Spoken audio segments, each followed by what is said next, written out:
Everyone loves the final shot. Clean welds, paint still drying, good lighting, but that's not most of fabrication. Most of it looks like this. That's a 300-pound reminder that my floor is garbage. You don't have the perfect setup, you make do, adapt, and you keep pushing. Some days you spend more time wrestling with your tools than actually fabricating, but every screw up teaches you something, usually the hard way. In this video, I'm building 3 mini skid steer buckets while trying to streamline the process, cut the wasted time, and figure out how to make each one better than the last. It's not about showing off, it's about showing what it actually takes to improve when you're working out of a small shop. So if you ever wondered what the real side of small fabrication looks like, this is it. When I finally hit record, I was already knee deep in bucket number 1. No warm up, no plan, just trying to get 3 of these things built before my buddy showed up to weld the very next day. While that one cooled, I jumped straight to the plasma table to cut everything for the next 2. Clean, prep, bend, repeat. It's the parts that nobody films. Every hour you save and prep adds up later. And at this point, 2 buckets were fully cut. Okay, we got the last 2 buckets cut out.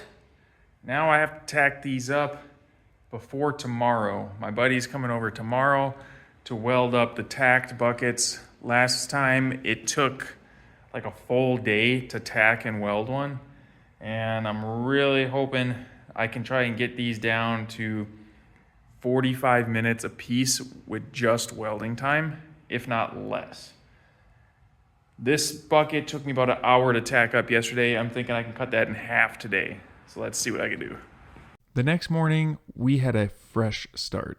I wiped the table, hit it with a conditioning disc, and started staging parts for the next 2 buckets. That's when things got interesting.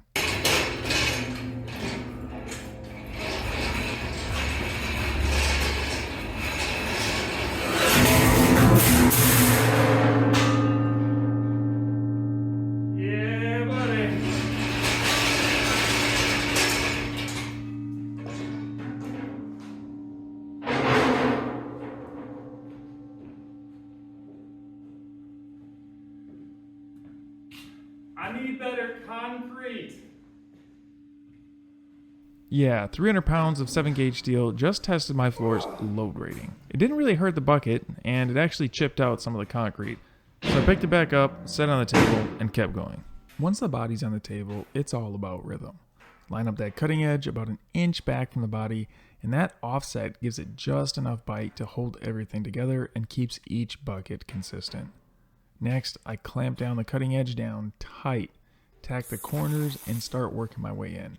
I always throw in just a few more tacks than I technically need, just in case. You don't want anything popping off at you when you're welding. After that, I lined up the side plates and I did the old tap tack method. Tack one side, tap it with a hammer, and let the steel close the gap for you. It helps kill any daylight and gives me a near perfect joint when it comes to welding later. For now, I'm only tacking the floor section. I'll leave the top untacked so I can still tweak the back angle when I'm ready for the mount. Before welding the wear bars, I grind a small chamfer along the joint. This gives the weld a little valley to sit in. It's stronger, cleaner, and it lets the bead penetrate all the way through. You can probably tell, but from the sound, I'm running pulse. It's a little bit slower, but it lays a flatter bead with less spatter. The welder I'm currently using is an Everlast 253 DPI. It's not a Miller, but it gets the job done. And in a small shop, reliability beats brand names every time. Here's where I messed up. I forgot to make the mount before I started on the body. So I probably should have batched all of the mounts together and did a few of the other things like bend the gusset reinforcements. Bend all of those, do all the bending that I need to do, and then go and weld everything. So it's gonna take a little bit longer, but is what it is, man. Once the bodies were fully tacked, I shifted gears to the mounts. And this is where the design work really pays off. So I purposely designed the bucket to have basically self-fixture. So I don't need a separate welding fixture for the mount location. I cut these to size and put these wear bar backers on first. So I can just set the mount on there, rest it, and then it's already at the exact height that I need.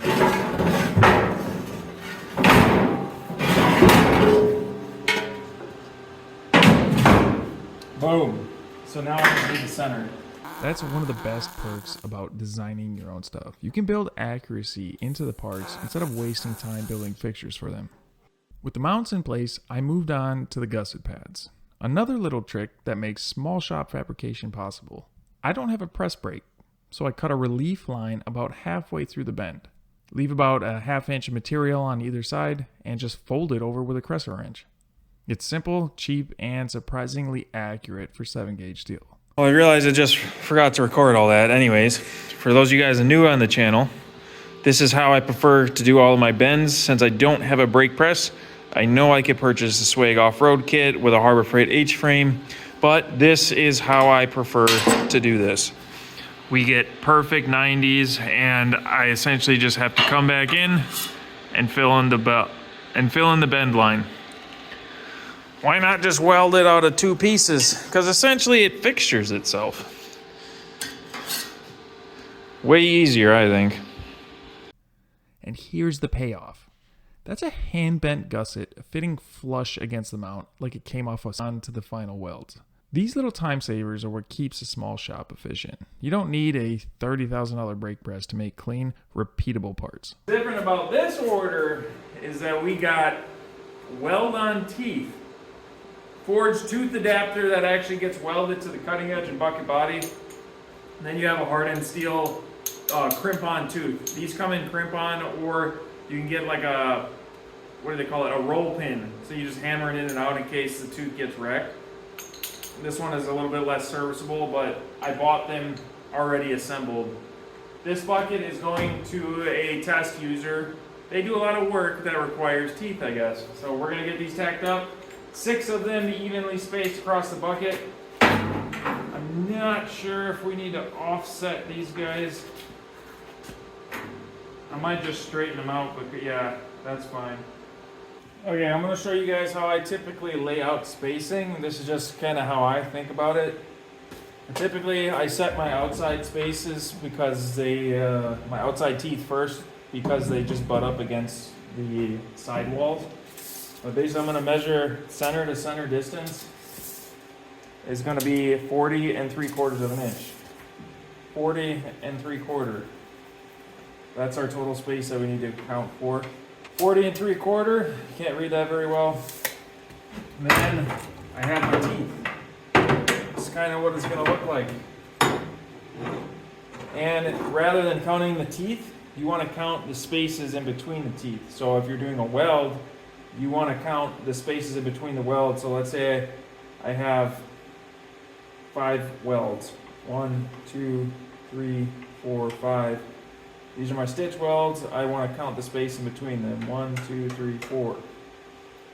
In this case, we have 1, 2, 3, 4, 5 spaces that need to be equal. So we're going to take 40 3/4 divided by 5, and that's actually 8.15.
So it's getting a little late out. It's like 4 o'clock.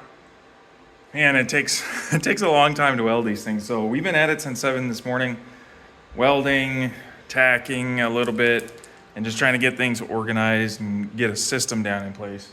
So we got 2 buckets fully welded, one with teeth, one without. The one with teeth, we added some extra reinforcement. This is going on a Vermeer, and they were like overpowered. So we added a 3rd gusset on the mounting plate, because when these have teeth, people are trying to use this stuff to pry. So there's gonna be a lot of force coming up on that mount plate.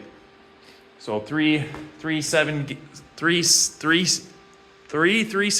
gussets, thick boys, should be plenty for that. But we're gonna see what happens when they test it out. So I got one more to do. This customer for this bucket wanted some extra reinforcements as well. This is going to a rental yard. People like to beat their stuff up. So I'm gonna go ahead and do the same thing on that one, but that one doesn't have any teeth. And since you guys already saw mostly everything, the tacking, the welding, everything, I'm just gonna turn the camera off and burn this one. Okay, so I got probably 90% of the bucket sandblasted, the underside, the backside, the mount, and one side panel, and then I ran out of media. I dumped a 50-pound bag in there, and I tested some of it, so I was probably sitting at maybe around 40 pounds of media. And then I ran out. So my thought is that stuff's expensive, and it's literally just getting thrown away. It's not terribly expensive. It's like $12 per 50-pound bag, and I'm guessing it's gonna take me like a bag to a bag and a half to do one bucket. So let's just call it $20 per bucket. That's adding $20 of extra material cost, not to mention the labor. It took me maybe an hour to blast the entire bucket. We gotta find a cheaper way to do this. I used just a DA sander right there to try and scuff the surface a little bit, and to be honest, it seemed like it's working well. But the downside to that is I can't get into the nooks and crannies, so my best thought is to try to do some sort of hybrid approach. I could DA sand all of the flat surfaces and then hit the cracks and hard to reach places with the sandblaster. But the sandblasting looks so good, and it gives so much texture. Like, I could just tell that paint is gonna have so much more to bite into. Oh, this is so frustrating. I was just wiping it down. Here, I don't know if you can see this. Wiping it down, trying to clean it so I didn't have to hose it off. And my rags are disintegrating because of the sandblasting surface. So it's super coarse. And I'm getting all these fuzzies, and that's not gonna be able to fly. So I gotta take it outside. Just hose it off. I don't have a drain in here. Dude, oh my God, this is everywhere, and I'm hoping the water will be able to blast this away. But instead of, dude, I don't know, dude, I'm getting so frustrated right now.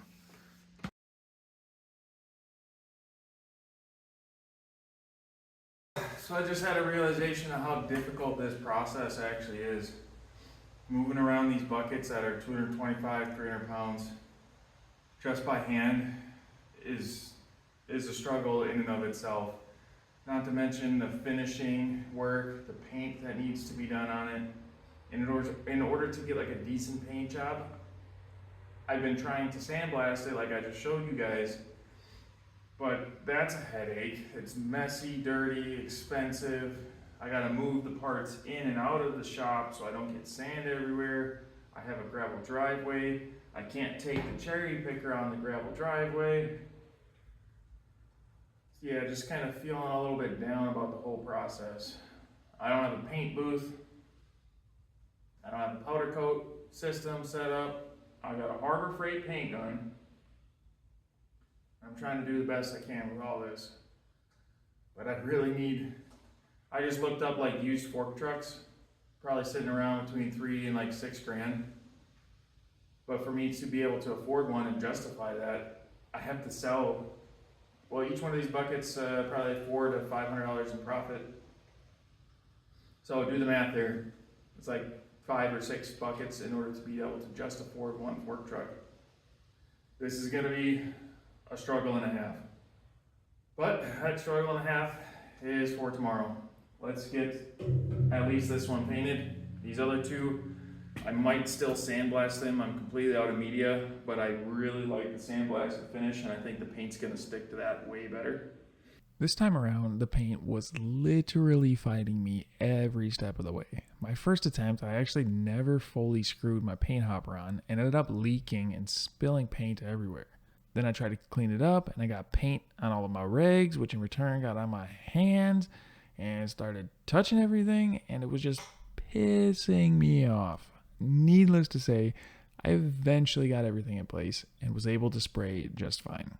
When that last coat finally dried, the noise stopped. 3 buckets finished, all a little straighter, a little cleaner, a little faster than the first one. That's the part people don't really see. Every drop part, every bad tack, and every night you think about quitting. That's what sharpens your process. It's not wasted time, it's tuition. Small fabrication isn't about having the best gear. It's about building better with what you've got. If you're willing to fight through the ugly parts, you'll always come out better on the other side. This is what small shop work really looks like. It's not perfect. It's just progress. And honestly, that's enough. Appreciate you guys watching this one. I've got a bunch more build videos lined up that take what I learned and push it even further. So if you enjoyed the video, drop a line down in the comments. Otherwise, thanks for watching, guys. See you next time.